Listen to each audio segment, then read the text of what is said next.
Welcome into Duval Daily, presented by GenJag.com. I'm Jordan DeLugo. Thanks so much for tuning in here Thursday, May 22nd. Unfortunately, right now, we are kind of in the season of lists, of rankings, and that's just kind of the way it is. Summer, until you get into training camp, it's a lot of talk about what could be, getting into player rankings, positional rankings, team rankings, all these types of things, just kind of trying to keep yourself entertained until training camp rolls around and you start actually getting some football activities. Obviously, there's OTAs and things like that right now, but those are certainly not as involved, I guess you would say, as training camp is when that rolls around later in the summer. And then once you get preseason going, then it's like, the train's rolling and we're ready for the 2025 NFL season. But right now it is the season of lists. We talked about Trevor Lawrence yesterday, who came in at 16 on PFF's quarterback rankings. The PFF also put out wide receiver rankings. So obviously we're going to take a look at that and see where Brian Thomas Jr. lands, all that good stuff here today.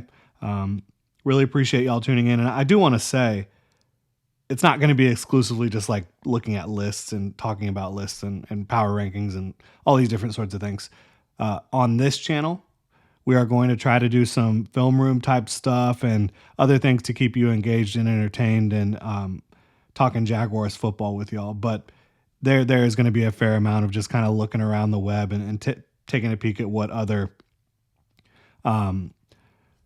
platforms have to say about the Jaguars and some of their players. So that's what we're going to do here today. Trevor Sikkema of PFF did this wide receiver list, and he is one of the best. Absolutely love Trevor in the draft community and also covering the NFL at large. So we're going to dive into this list of the wide receivers and talk about it. Really appreciate y'all tuning in. If you enjoy the content, please like and subscribe. So top 32 ahead of the 2025 NFL season at receiver. Tier 1, A.J. Brown, Justin Jefferson, Jamar Chase. That's Tier 1. And I agree with that. A.J. Brown coming in at number 1, to me, it would be between him and Justin Jefferson with Jamar Chase right behind. So, yeah, I'm good with that. Tier 2, you've got Amon-Ra St. Brown at 4, Puka Nacua at 5, CeeDee Lamb at 6, and I will link this in the description below. Nico Collins at 7, Tyreek Hill at 8. Tier 3. And if y'all watched yesterday, each tier was named. It wasn't just tier 3, tier 4, tier 5, all that stuff. And so I think Trevor was smart to not name the tiers because that can get you in a little bit of trouble. If you have a player in a tier that's named X and that player doesn't really fit in that, that's how you get in trouble. But so tier 3, Mike Evans, Terry McLaurin, Drake London at 11, Malik Neighbors at 12, Garrett Wilson at 13, T. Higgins at 14, Brian Thomas Jr. at 15. So, obviously, BTJ, only 1 year in the league. And he's up at 15 already. I think a lot of folks would probably argue he could be a good bit higher. I would argue he could be a good bit higher. And if I'm picking receivers to go play football games for me tomorrow, I'm probably taking him a little bit higher, honestly. We're going to take a peek at this, but we'll roll through the rest of the list just because I love the receiver position. So he comes in ahead of Devontae Adams at 16. Obviously, Devontae's up there in age. And then starts tier 4, where you've got Devonta Smith, Chris Godwin, Brandon Ayuk, DJ Moore, Jalen Waddle, Ladd McConkey, DK Metcalf, Chris Olave.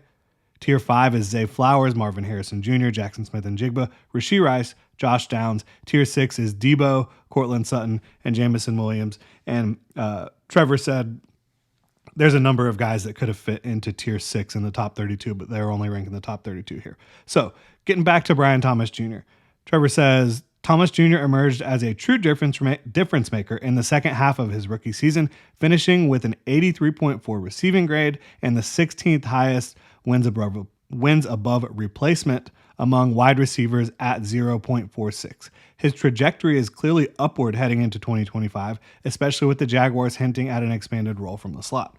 Yeah, I mean, more targets from the slot, I think, will help him. Just being in a Liam Cohen offense will help him. More targets from Trevor Lawrence will help him. Having Travis Hunter on offense with him, having De'Ami Brown on offense with him, probably an improved running game, all that stuff should definitely help Brian Thomas Jr. Continue to be the best he can be. Obviously, no Travis Hunter on this list because he's a rookie, but I could easily see Travis Hunter, even after his rookie year, being in the tier with,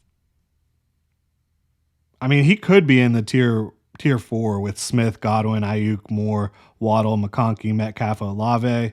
I would guess after his rookie year, he'll be top 32, but maybe more in like this tier 5 range with Zay Flowers, Marvin Harrison Jr., Jackson Smith-Njigba, Rashee Rice, Josh Downs, etc. But I'm not putting any ceiling on Travis Hunter. I think the guy's an absolute star. So Brian Thomas Jr. at 15, you've got T. Higgins, Garrett Wilson, Malik Neighbors, Drake London, Terry McLaurin, and Mike Evans in front of him. Lists are, they're there to be talked about, right? That's why you make them. To me, would I take Garrett Wilson or T. Higgins over Brian Thomas Jr. if I had to play a game tomorrow? Probably not. I mean, Higgins is obviously a big physical X-receiver, but I think BTJ probably gives you a little bit more. I think Garrett Wilson is another player I love, but I think BTJ probably gives you a little bit more. But again, this is coming off of his rookie season in which there was a lot going wrong in Jacksonville, so probably didn't have the best coaching possible. Definitely wasn't in the best offense possible. Still made it happen in a very big way. I mean, when you look at Brian Thomas Jr. and the way he played last year, not even looking at the stats, just like what he provided, 3-level threat, fairly reliable hands. I think a couple of question marks that people had on him coming out of LSU were answered in a very big way. His release package off the line of scrimmage, he was really good, obviously, with his feet because he's just an unbelievable athlete, very gifted. But he also just wouldn't let guys get into his body. Like when you're trying to press him up at the line of scrimmage, he wasn't letting that happen. He was slapping hands. He was doing a good job in that regard. So maybe there was some good coaching there, right? But that was impressive. Just getting off the line against press coverage, getting off the line as a true X receiver. And then also just the route running. Everybody questioned his route running because he was primarily running on the vertical plane or running across the field at LSU.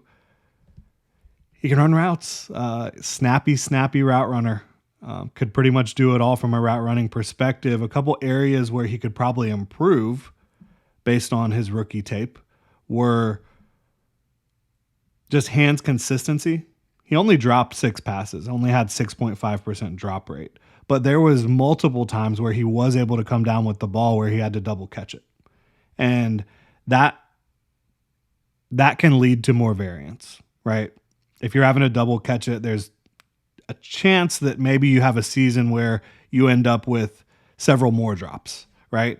Several less big time plays because of drops. So just the focus at the catch point, not double catching, I think would be big. But again, it did not hurt him last year, really. I mean, 6.5% drop rate on 129 targets is really very, very good. There's nothing wrong with that at all. And then you look at, there was just a few times where Trevor Lawrence threw interceptions and everybody blamed it on Trevor Lawrence. And then you listen to the coaches, you listen to BT and everybody talk about it. And it was actually Brian Thomas not being out the right depth on like some deep overs. And so that is a situation where it's just about the attention to detail, making sure you're staying focused throughout a game, all that stuff. And I think that will come with BT because he is a very hard worker, very smart football player. And then you look at the stats, right? 129 targets, 87 catches, 1,282 yards. That was third in the league in receiving as a rookie. 14.7 yards per catch, 10 touchdowns, right? Very impressive. He was in the slot 28.4% of the time, 71% out wide. Could that be expanded further into the slot this year? Potentially. 6.6 yak per reception. A lot of that had to do with if he gets past you, he's gone. If he gets behind the defense, if he stacks the defender and the ball is laid out there for him, he's gone. But then there's also the actual yak in terms of like screens, short passes where he can get upfield. He was very effective on screens last year. And I think he'll be even more effective in this Liam Cohen offense that has been so good when it comes to the screen game. 2.45 yards per route run. Average depth of target was 11.9. He had catches of, let's see here, 66, 85, 58, 56, 31, 41, 62, 41 yards. Like he had so many big plays. Big plays down the field for the Jacksonville Jaguars. Quarterback rating when targeted 109.4. He was unbelievable as a rookie. And I think he's going to be even better this year for a lot of the reasons we've talked about. I don't think he should be 15th on this list. I think he should be higher. I honestly don't think I would take a lot of guys over him right now. But these other guys do have more proven production. They have more maybe veteran nuance, some of them. But BT is a very young football player, right? He's only 22 years old right now. And he's like, he could legitimately be a tier 1 receiver. I think that is on the table for him. Because you look at the guys in tier 2 right now. Amon-Ra St. Brown, love his game. So physical, so smart, so tough, focused, consistent, all that stuff. He doesn't have the physical traits that Brian Thomas Jr. has. Puka Nacua, same thing as Amon. Like, he doesn't have those traits. CeeDee Lamb, I think, up there, but certainly doesn't have the speed that a Brian Thomas Jr. brings to the field. His ability to be a 3-level threat, I think, is what really separates him, because there's a lot of guys who are really good underneath, who are really good intermediate, but they might not be the best deep threat. There are a lot of guys who are very good deep threats who are not as good underneath and intermediate. Brian Thomas Jr. has the ability and the potential to be all those things in one receiver. So this guy, the sky's the limit, literally, for him. And he's also going to be playing across from Travis Hunter, maybe lining up right next to him at times. De'Ami Brown, I think, is going to help as well with the ability that he has to get vertical, but also to have defenses kind of crowd up at the line of scrimmage because they're worried about the screen game a little bit. So there's a lot to get excited about. I think, the connection with Trevor continuing to grow is going to be awesome to see as well. Brian Thomas Jr. comes in at 15 on PFF's list, which I don't think is insulting at all. I mean, the guys he's around, Devontae Adams, T. Higgins, Garrett Wilson, I think that it's a little low, but it's reasonable. And I think that, again, what Trevor said is his trajectory is clearly upward, and it absolutely is. Really appreciate y'all tuning in. Let me know what you think about Brian Thomas Jr. in the comment section below, what you think about this ranking for him at 15 overall among wide receivers over at PFF. And if you enjoyed the content, please like and subscribe. Y'all have a good one.